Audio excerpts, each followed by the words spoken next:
Chair of this session, Excellencies, ladies and gentlemen, Namaste and good afternoon. Let me start by thanking the Ministry of External Affairs of India and the Observer Research Foundation for giving me this honor. It is a rare privilege to share my humble thoughts before this distinguished audience. In its fourth year, Raisina Dialogue has become a great platform for churning of innovative ideas. Generation and disseminations of ideas has been outstanding tradition of our region. This region was once the wonderful home of the greatest among human civilizations, far advanced in research, innovation, ingenuity, and intellectual artifact reflecting the rich tradition of Bade Bade Jayate Tattva, or through discourse, essence can be extracted. When science and scientific thinking was little known to the old, this region has already produced Vedas and Vedanta. When idea of modern statecraft was still in nascent stage elsewhere, this region had already brought up Arthashastra. When human-centered thoughts were yet to be born, the region already prided itself on Buddhism, the core message of which is the peace, happiness, and the welfare of humanity. The uniqueness of ideational pattern of our region is the unwavering conviction on social harmony, discipline, order, and a larger public good.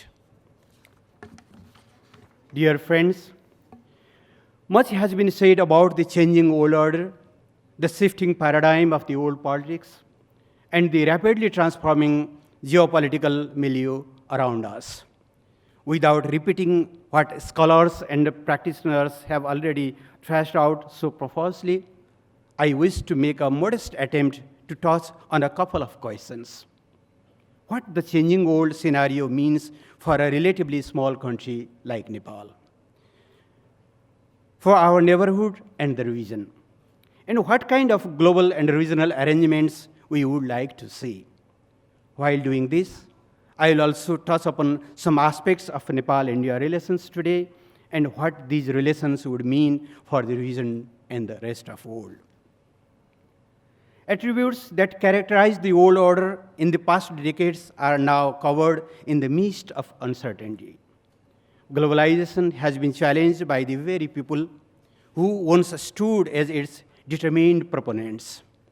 Free flow of people, I mean the working people, in fact never happened as restrictions of various nature continued, and such restrictions have further been reinforced. What globalization effectively meant was the free flow of goods and services of those who could produce. This pillar of trade globalization seems to be getting second today. Globalization, we may have liked it or not. It has its pros and cons sides. But one thing is true. Under globalization, countries were able to uplift unprecedented number of their people out of drudging poverty. Trade exponentially grew, industries expanded, value chains were set up, millions of jobs were created, including in developing countries, and economies were transformed. This was not a small achievement by any means. There were small players like us who could not reap the full benefits of globalization.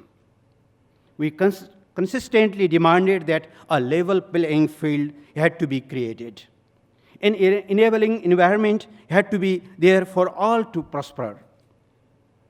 And the growing economic disparity must be addressed. We continue to voice that no country should be left behind in this historic march towards prosperity. We demanded reform, but we never sought alternative of globalization, never opposed rule-based arrangements of the global trade. Today, the same arrangements face big questions, not from us, but from the big players in whose ideas the arrangements were rooted. Today, technological advancement has brought us closer than ever before and made us more known to each other. But in the mindset, We are getting farther, and the border that surrounds us is getting tighter. Today, the world has become more peaceful than before, but still military expenditure has soared up higher than ever, expenditure that could otherwise have gone for development. While the world is becoming more interdependent, the challenges ahead require to be addressed with more collective efforts. These include challenges posed by the growing tendencies to weaken multilateralism and collaboration. While the humankind is making progress to understand and predict the dynamics and adjust with the rule of nature, ironically, we are creating such a situation where unpredictability is prevailing and preset rules are being shaken. What triggered today's anti-globalization wave? Was it the 2008 financial crisis and its associated impacts on day-to-day life in the developed world? Was it the Brexit referendum? Was it some of the costly wars? If yes, could these have been avoided? Could the respective leadership have taken an alternative decisions that would yield result otherwise? Does leadership just mean catering to the short-term public sentiments, or do leaders have responsibility to sway public opinion to a better result and a more collective welfare? Does the world today seriously lack statecraft required to keep things in better order and organized way? These questions are set to ache us as we embark onto the fluid and uncertain situation. Uncertain because the existing world order stands challenged and the new order is yet to be take shape. Uncertain because the nature, definition, and structure of world power is changing, but the new power equation does not seem to be fully acknowledged. Uncertain because the old alignments are fading and the new ones, at times of hitherto unthought kind, seem to be emerging, which are yet to be stand solid and as durable. Uncertain because there is a growing skepticism about tenacity of what was once deemed as universalism and universal values, and the alternative values are yet to take shape. Uncertain because there are still believers in good number that the current wave against globalization and the liberal world order could just be transient, and we would all soon return to the same normalcy. Anyway, geopolitical contest is today's reality, and economy is at the heart of this contest. Unlike in the past, today is it is less of ideological divide, more of who gains from what sort of trade and economic arrangements. And such contest has at times tended towards the zero-sum game of harming each other. One good thing about today's contest is that, unlike in the past, there is less threat of interstate military warfare. Not so good thing, however, is that the contest has sometimes been pungent. Ladies and gentlemen, small countries do not have resources and capacity to be engaged in such geopolitical contestation. A country like Nepal has always been a firm advocate of rule-based, predictable international order. We are a believer of multilateralism, where we can get our voices heard, problems and challenges recognized, and support be extended. Small countries may not have adequate strength and competence to engage in bilateral deals with bigger players, and this is why they cherish the cushion provided by collective negotiations in multilateral and regional forums. Rule-based order is essential for our survival. We have always been supporters of multilateral institutions like the United Nations. What we have wanted, though, is its reform to reflect the current realities. We have always supported rule-based trading arrangements under WTO. What we have wanted is a meaningful preferential treatment to less capable, least developed countries like us so that we can catch up. We have constructively participated in the existing global economic architecture and have demanded that such architecture should be inclusive, democratic, and enabling for the most resource-constrained countries. We have stressed that gaps and deprivation must be addressed. Nearer in the region, we have always been a campaigner for the greater regional integration. We stand for strengthening SAARC and BIMSTEC and the implementation of the agenda of BBIN sub-regional cooperation. Next door, we have always emphasized on the importance of the good and harmonious relations between our two big neighbors. When these two rise together, the rise of Asia becomes unstoppable.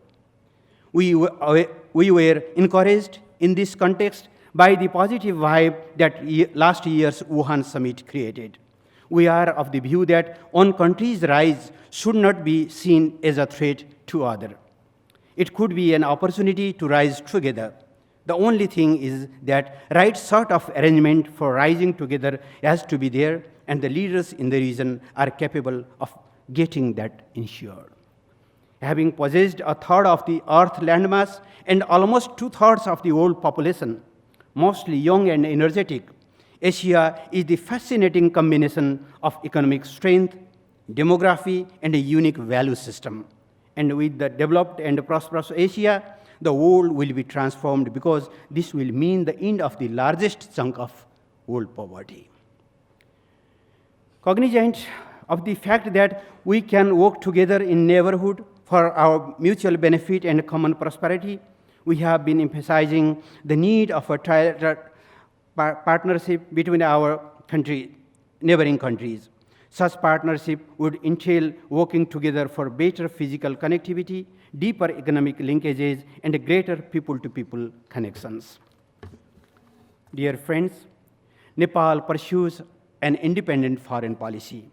Our conduct of external relations is based on a balanced and independent outlook, which is rooted in the historical fact that we were among the few countries that always remained independent, free from any sort of colonial rule.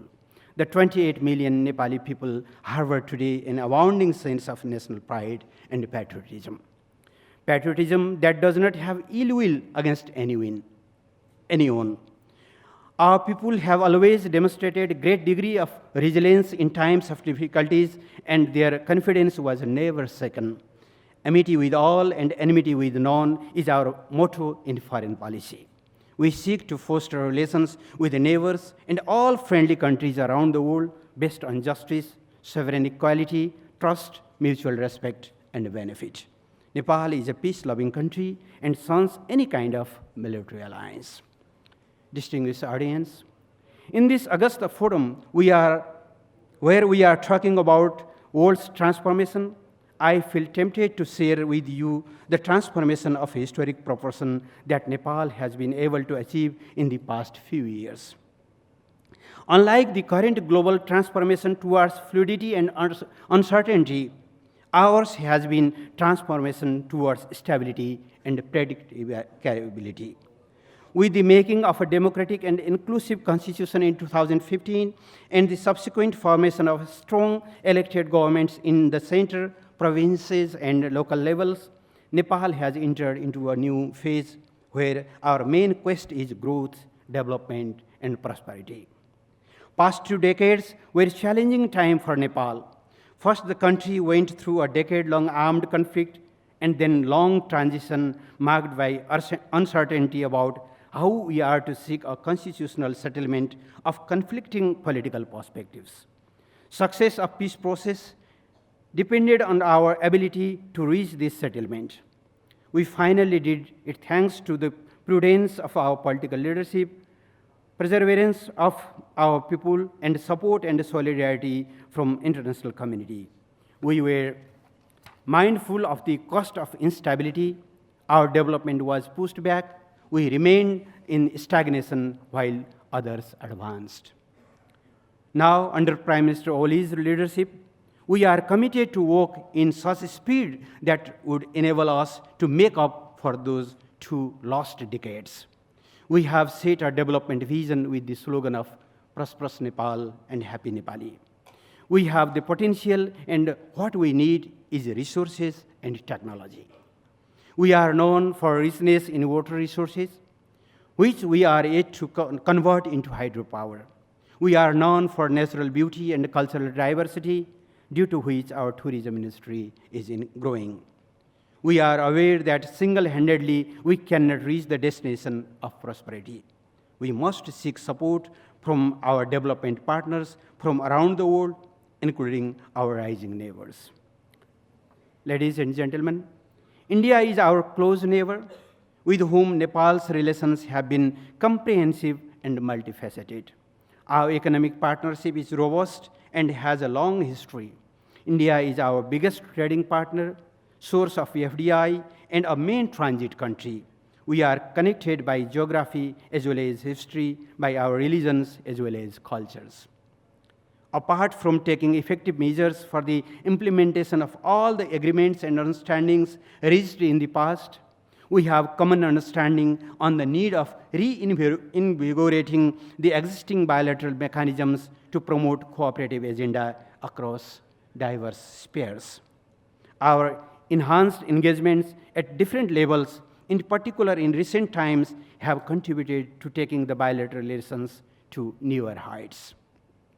We cherish India's progress and prosperity.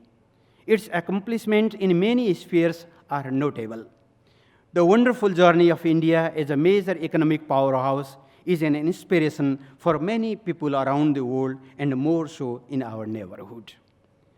To increase the flow of goods and augment trade between our two countries, we are focused on investing in infrastructures and streamlining procedures. We are aware that cross-border connectivity is very important to unleash development potentials and to spur growth.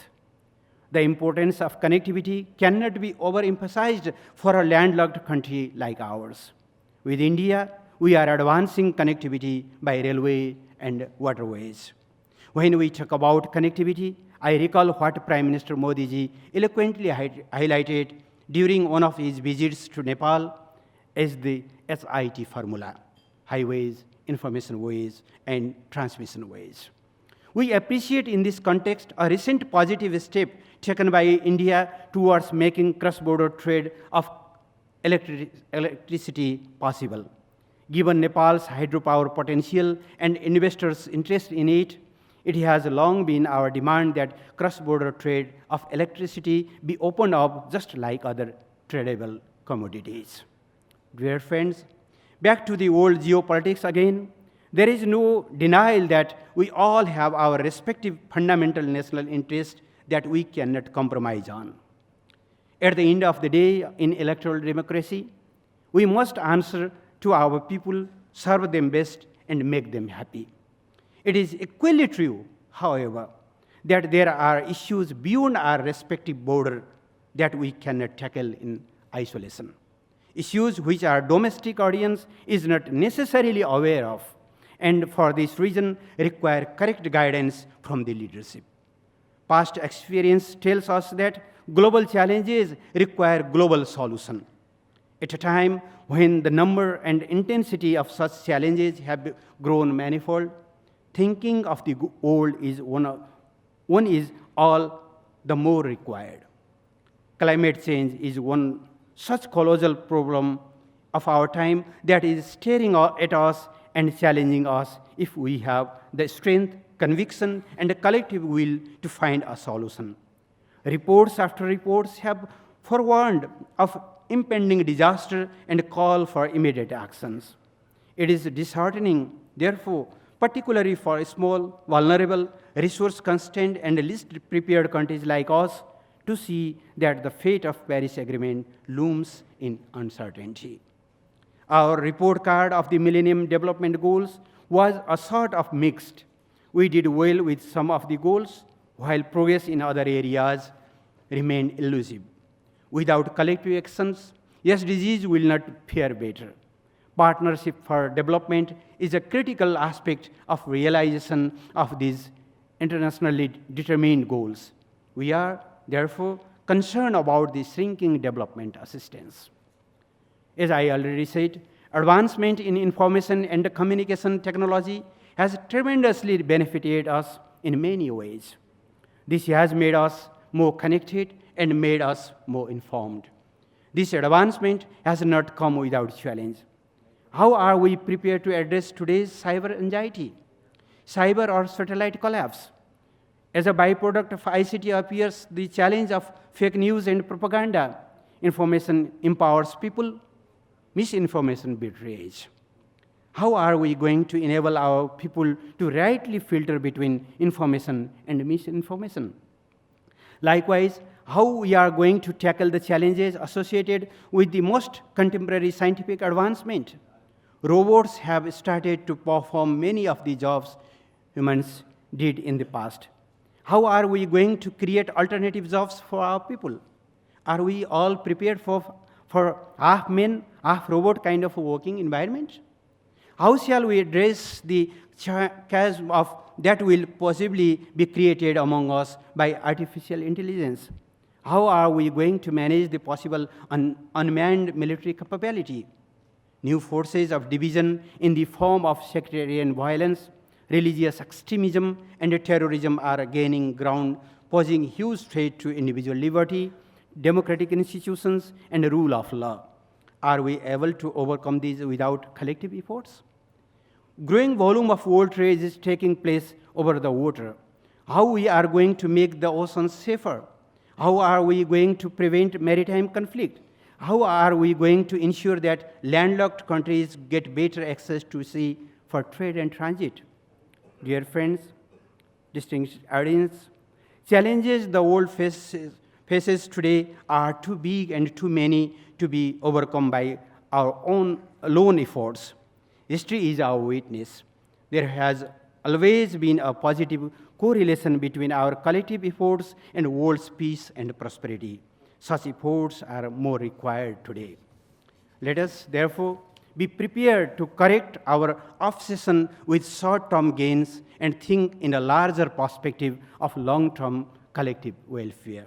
Let us contribute to build bridges rather than barriers. Let us act in synergy rather than isolation. Let us embrace fraternity rather than narrow communalism. Let us aspire for a better world where we collectively work for common prosperity, a world which future generation can proudly inherit. I thank you for your kind attention. Thank you. Namaskar.